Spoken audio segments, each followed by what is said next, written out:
The question is that the motion be agreed to. Whakawa. I call Tūtaho Nuk Korako. Kia ora, e te mana whakawa. It is indeed my pleasure to be able to stand to talk in the third reading of the Coroners' Access to Body of Dead Persons Amendment Bill. Can I just also acknowledge around the genesis of this particular bill came out of the inquiry that was done in the 51st Parliament by the Māori Affairs Select Committee. And I want to acknowledge the Member of Parliament, actually, the Honourable Matiria Ture, who was the one who actually, first of all, instigated the inquiry. And then also others that are not here in this Parliament, in the 52nd Parliament, that had a lot to do with it, which was the Honourable Chester Borrows, Marama Fox and Pita Pironi. And also acknowledge the Committee Whiriwhiri Take Māori of the 52nd Parliament under our chairmanship of Reno Terikatni, that were able then to conclude and move the legislation forward through the Māori Affairs Select Committee. E te mana whakawa, this was quite a sensitive take. And because on one hand we have the requirement that the coroner be able to understand or undertake rather their duties in a manner that ensures the integrity of the role that the coroners maintain. Equally, we also have tikaka Māori that often requires the tūpapaku to be accompanied by whānau at all times. And so, yet, when the coroner, we still have to let the coroner do their job. What my colleagues on both sides of the House did through the Māori Affairs Select Committee was to recognise that a treaty partnership requires we explore ways in which cultural expression can be recognised and given effect without actually subverting the fundamental role that the coroner actually plays within our society.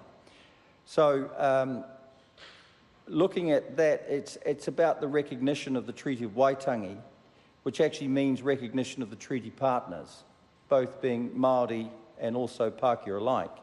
But one doesn't prevail over one over the other, actually, when looking at this.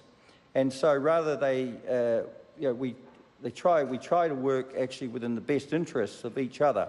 And so this bill is a reflection on the endeavour to work in the best interests, actually, of our society. And that also brings in the other part, which is we did, during the submission process, hear not only just from Māori and Pākehā, but also other ethnicities as well.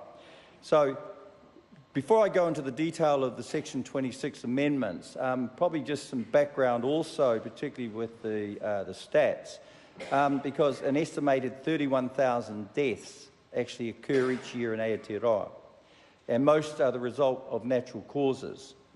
But it's the 20% of deaths actually that are referred to the coroner, which is around 6,000. And it is this particular part of it that the referred deaths that the amendment actually addresses. So it's around that 20%. And many of those deaths actually that we found were actually of Māori descent. So in the case of a suspected crime, the matter is relatively quite straightforward. And for our whānau, adjusting cultural practices in the interest of justice is easy to actually agree to. That's what we found. So looking at our cultural ways, they're actually not completely written in stone. We can adapt when we actually need to. This is actually more about the case of non-crime death that doesn't start, that matters actually start to grey. And this was something that came out actually. So for the bereaved whānau, the need to grieve in a culturally sort of defined way is an absolute requirement and a necessary step on the process of sort of farewelling their loved one and then moving to closure. So there are sensitivities, as we know, emotions are very, very high. But what appears to be straightforward death to whānau may raise concerns, particularly for medical staff, and referral may be made. And the amendment itself, it makes it quite clear that cultural considerations must be taken into account by a coroner, who is assessing whether to undertake a post-mortem investigation. I think that's a very, very important part, of the bill itself. So it's not a handbrake on the role of the coroner. Rather, it's a measure designed to ensure that the whānau are properly spoken to and given the chance to be part of the initial consideration process. E te mana whakawā, I've previously stated that in previous speeches, is that unexpected death that reveals a hereditary heart defect a whānau was not aware of. I mean, that can mean actual life for a whānau member of the deceased. I mean, a sudden death that can be attributed to a communicable disease, that can be safety for a community. And then the other one, the discovery of a homicide, can mean justice, for that community or society. So if this is carefully explained with the whānau and the undertakings as to speed and the efficiency are detailed and adhered to, most whānau will agree to the investigation taking place. So where agreement is not reached, then the Act requires the coroner carefully weigh the competing interests in making a final determination whether to proceed or not.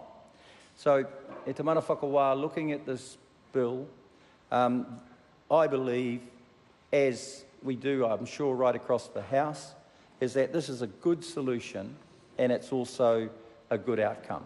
So I mihi to my colleagues on both sides of the House, who really worked to bring this amendment about.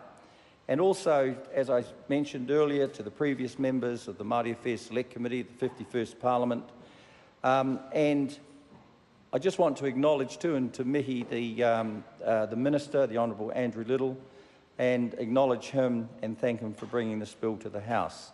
So on that note, e te mana whakawā, I would have no hesitation to commend this bill to the House.